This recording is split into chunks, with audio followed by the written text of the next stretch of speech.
Prey 2017 is one of those extremely rare games that comes out only once or twice a generation. A game that almost each and every facet of which has been tuned to work not just perfectly with itself, but also elevate the game above other games like it. At the same time, Prey 2017, no matter how polished it is of course not without its flaws, and like many of its kind, and even its spiritual predecessor, System Shock 2, is criminally underplayed and underrated. But why of all people would someone like myself, a highly critical, modern Bethesda game studios hating snob, somehow be able to not only like a game from said publisher, but also praise it? Well, that's partly the reason why this video even exists. That being that in it, I want to not only review the base game itself, but also formulate and verbalize my argument as to why I enjoyed this game.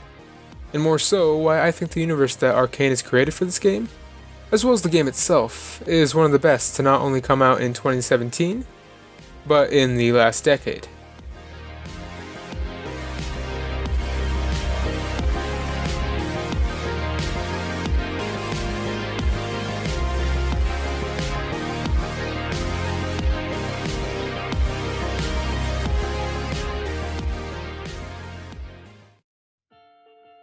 To start off this video, which to be honest, even as I'm writing, don't know how it'll play out, I'd like to briefly cover the history of the game before Prey 2017 that said game takes its name from. That of course being the original Prey from 2006. In terms of story and similarity, it's honestly very much different than the game that the 2017 one was, with the only real similarity between the two games being the vaguely similar plot involving aliens, and of course the outer space setting. Besides that, the original Prey was really just a first-person shooter game with, as far as I've heard, a pretty good story. The story in particular involving the kidnapping of a Cherokee Domasi named Tommy and his family by aliens, with the rest of the game being his journey in escaping the ship and getting back home with said family. That's not to say that the game was just your run-of-the-mill shooter. No. Rather, it had tons of unique weapons and mechanics that helped separate it from other games like it at the time. Keenly in how it had things like portals and the ability to become a spirit by leaving your body. Something that showed that it was no big mistake that the game, which at the time was being published by the dreaded 2K Games, was slated to get a sequel. Sadly, as the story goes, and as some of you watching may already know, the fabled Prey 2 never came to be. Reasons as to why include publisher switches, poor development quality, and ultimately the project being shut down for reasons not too clearly defined. Though the last one seems to be the one that the new publisher, Bethesda, went with. Due to this debacle, the studio developing Prey 2 at the time, Human Head Studios, was taken off the project, and as far as I understand, was dropped from the publisher altogether. But Bethesda being the company that it is, would not let this IP acquisition go to waste. Rather, they would hand off the rest of development for Prey 2 to an up-and-coming studio. That of course being the makers of the current Prey we have today, Arcane. In the case of Arcane, the story goes that they initially attempted to make the game as the people over at Human Head had originally imagined it. That being a massively open-world game involving bounty hunting and aliens. But of course, that also never came to fruition. For that reason, Arcane would put the Prey IP on hold to instead work on the game that would not only come to define them as a studio in the modern era, but also influence a lot of stealth and linear open-world games to come. That of course being 2012's award-winning Dishonored. All this said, Prey was not forgotten, and as the main studio in France worked on Dishonored 2, the studio over in Austin, Texas began their endeavor to remake the Prey IP as they saw fit, all of which would ultimately result in us getting the game we have today. Now you may be wondering why I even considered this aspect of how the game came to be in the first place. Well, for me, it's kind of a personal thing, as throughout my time hearing about Prey 2017 and even playing it, I've always gotten the impression, and subsequent confirmation, that no one truly appreciated the game for what it was. With most arguments against Prey boiling down to many people simply thinking of it as a half-baked, see what I did there, cash grab based on the Prey IP, with many going so far as to simply hate the game, even before trying it, just because they wanted to get Prey 2 instead of this reboot. And honestly for me, that's kind of heartbreaking, as this game is so much more than just its title. Something that I feel was a massive mistake by the marketing team, and that even if the game was originally based off said IP, that it only hurt its public perception, and as a result, its sales. Something I hope doesn't prevent the game from having a sequel, That said, let's get straight into this review / retrospective, or whatever I'll call it. Now, to rephrase kind of what I've said earlier, Prey 2017 is a game developed by Arcane Austin and published by Bethesda in 2017.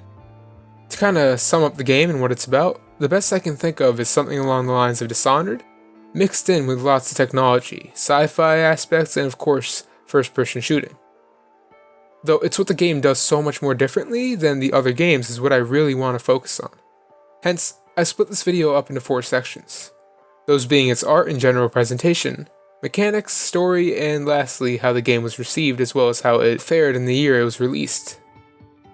All 4 of which I hope will help you, the viewer, see the game for the gem that it is, and maybe even pick up a copy if you haven't already. Getting to the art side of the game, without diving too much into the story, is deeply influenced by a mix of the retro-futurism aesthetic that was most dominant during the earlier portion of the 20th century, as well as more of a minimalistic design from the beginning of the 21st century, something that can be heavily attributed to the game's story, like I said earlier. In addition to this rather unique and strangely clean-looking setting, everything takes place in space during the events of the game. Yep, an entire 20th century futuristic space settlement orbiting the moon is definitely one hell of a way to set up a game.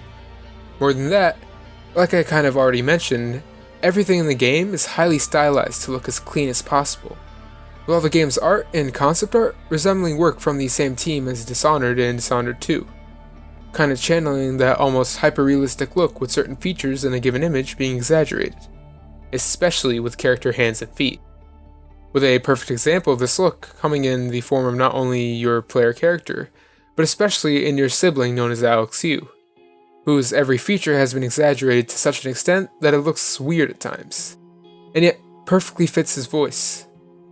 Aside that, the game somehow manages to always look like the cleanest place I've ever seen in a game, with every inch of the space station, known as Talos 1, a pretty low-level reference if I'm to be honest, looking like something designed by billionaires, and executed by those equally comparable.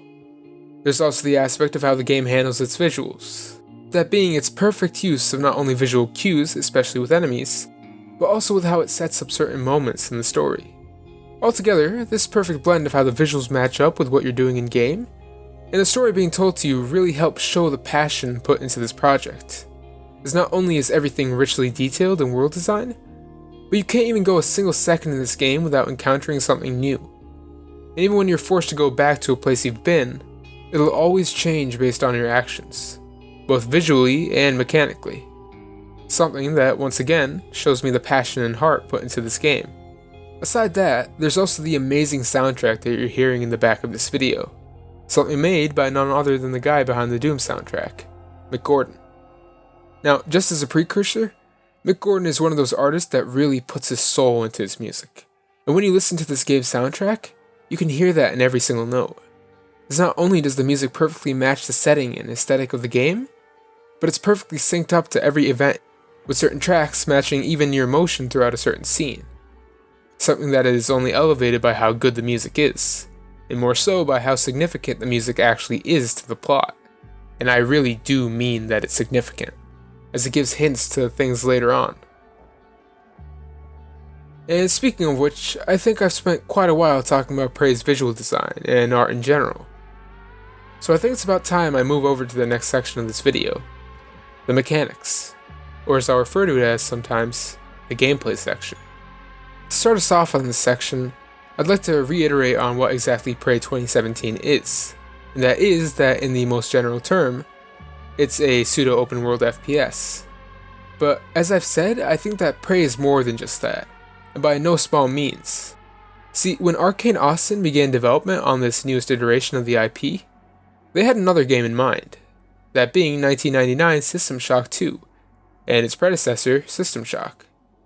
In terms of how System Shock 2 and System Shock play, the gameplay loop basically involves an almost hub-like area that you were introduced to early on in the game, with consequent areas opening up in a kind of open-world style, though obviously smaller, as the game progresses, with your character exploring those areas as you progress, returning to the base area to upgrade equipment and obtain new power, as well as maybe restocking on items.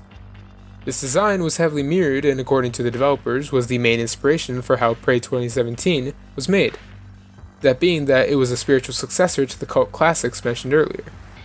But where the System Shock games were forced to cut corners due to hardware and software limitations, Prey didn't have to, and as such was essentially a reimagining of those ideas combined with new and fresh ones taken primarily from the studio's other games like Dishonored.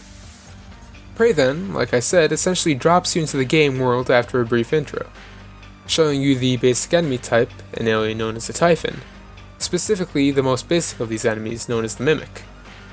It then, through a very short tutorial of sort, goes about showing you how to play the game, telling you about little visual cues involving the game's signature Mimic enemy, a creature that can transform into any inanimate object, while at the same time letting us figure out what exactly the enemy, and more so you, the player, can do when approaching the fight.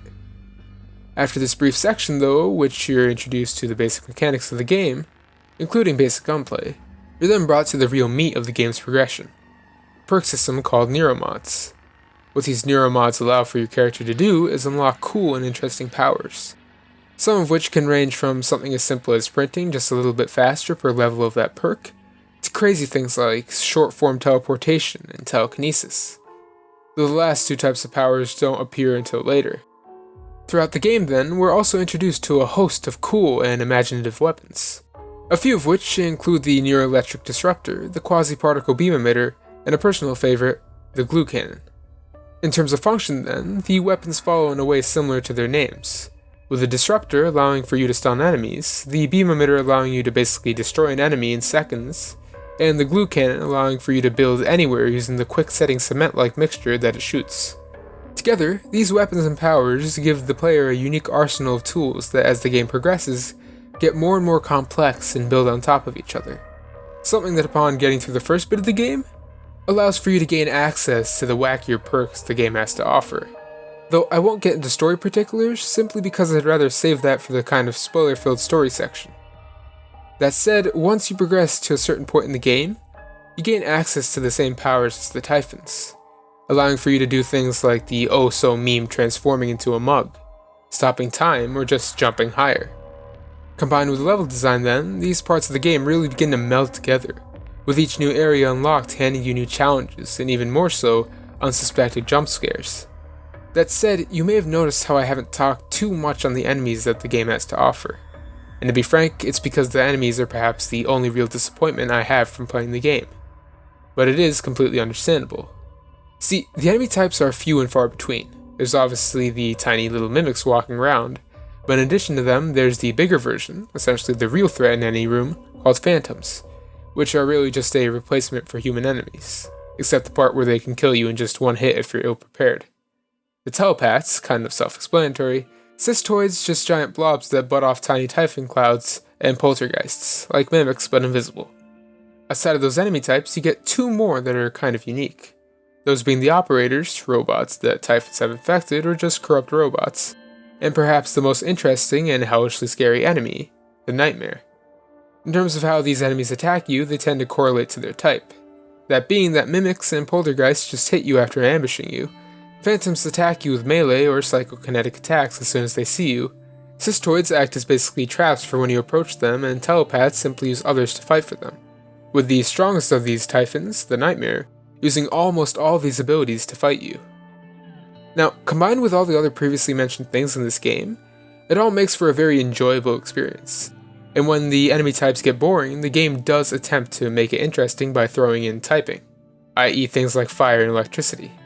But beyond that, you eventually do get bored with the enemy types, a problem that I feel plagues this game more than any others, simply because every other aspect of this game is so polished in comparison. That said, while I do really dislike the lack of enemies, it's in no way a deal breaker for this game, and the sheer fact that the game is designed to alleviate said problems really does help make it just good enough for someone to not ever really get bored until maybe their second or third playthrough. Because the game, as you play it, constantly shifts, be through your decisions, discoveries, or anything that you do that changes the game world. Everything around you will change. A great example of which is the main hub area of the game, the Talos 1 lobby, which as the game progresses shows more and more signs of Typhon influence growing around the station, with some places being completely conquered at one point, and then thanks to you, being completely rid of them by your second trip there. Which is actually something that brings up my last point about how the gameplay loop of Prey works. That being that as you progress through the story and new areas unlock, you're also forced to tread back to areas you've been to before in order to progress the mission you're doing, or just the storyline. Something that at first seems really confusing, because if I'm going to be honest, the game's map is extremely confusing. But as the game goes on, it becomes way easier to understand thanks to the addition of a spaceflight feature. Something that makes travel way easier than slowly climbing your way through the station. Building on that though, as I've already mentioned, Prey is a game that takes place on a space station orbiting the moon. As such, it would make perfect sense that the station has some way for employees to perform maintenance on its exteriors, as well as getting supplies and the like. And that's exactly what Arcane thought as well, allowing for the player character to leave the ship in order to explore the immediate area outside of the station. Something that adds a whole new layer of depth in terms of exploration and changing environments like I mentioned earlier. All that said, with the combination of the game's gameplay loop, abilities, weapons, environments, level design, enemies, and of course scripting, the game almost never has a dull moment. Because when you're not trying to upgrade your items, you're tensely walking through a dark corridor, looking for mimics.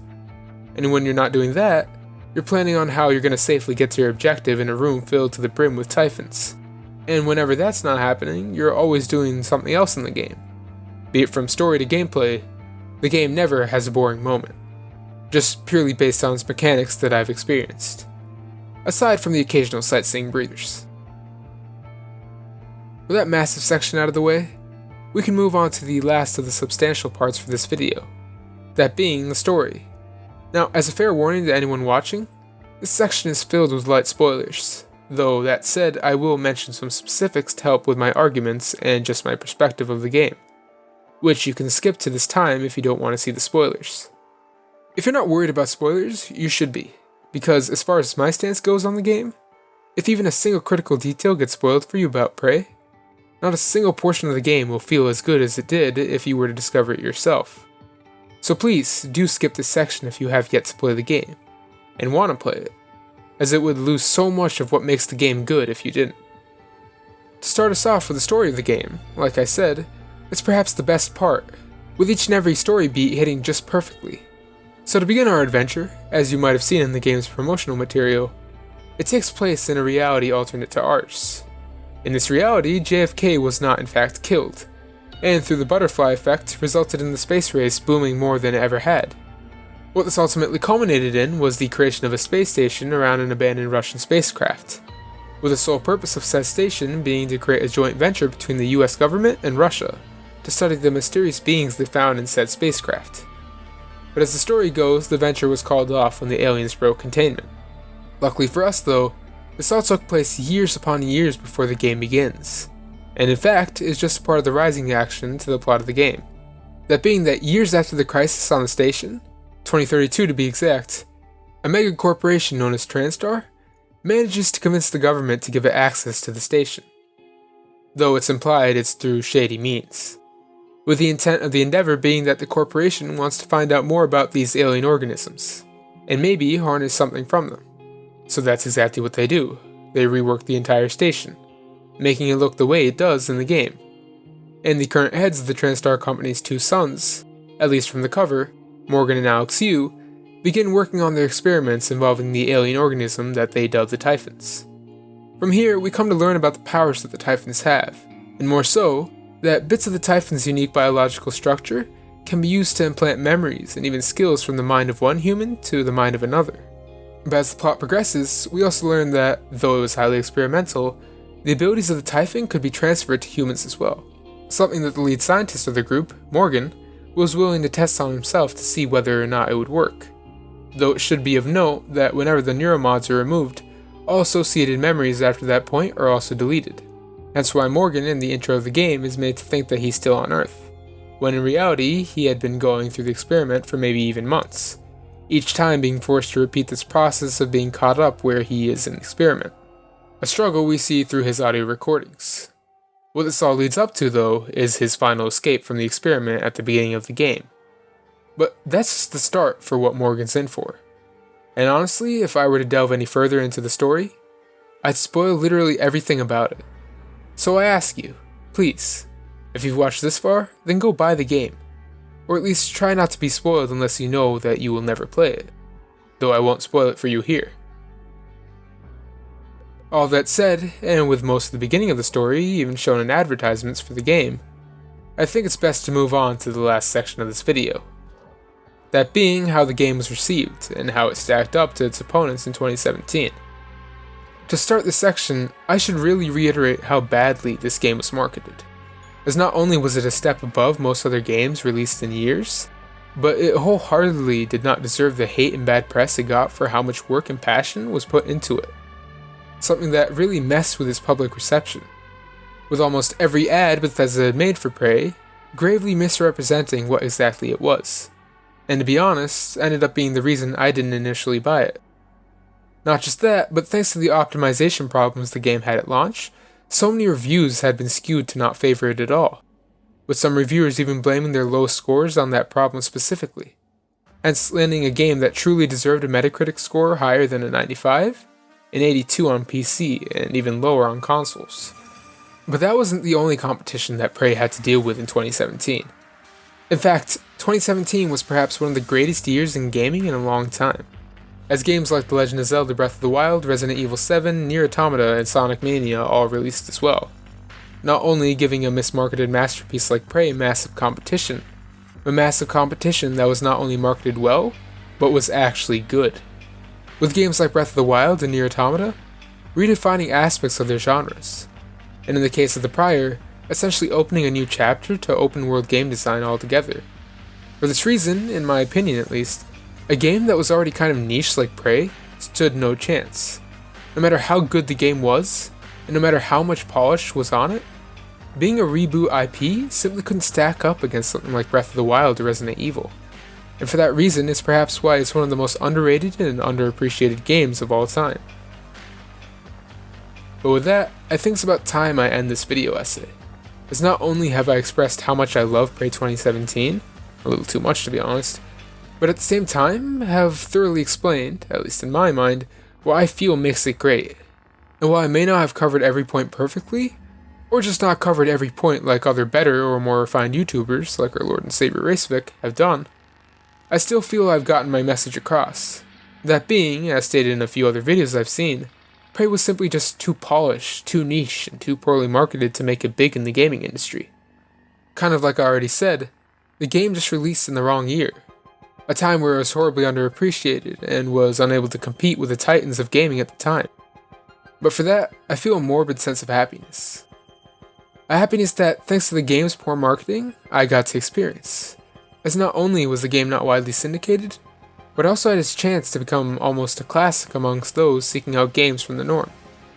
At the same time, I really hate how the game's been treated, as if it had just been marketed better, and maybe if the stars had aligned just right, it may have had the time to shine like other games of this pedigree, and maybe it could have done well enough to justify a confirmed sequel rather than just DLC.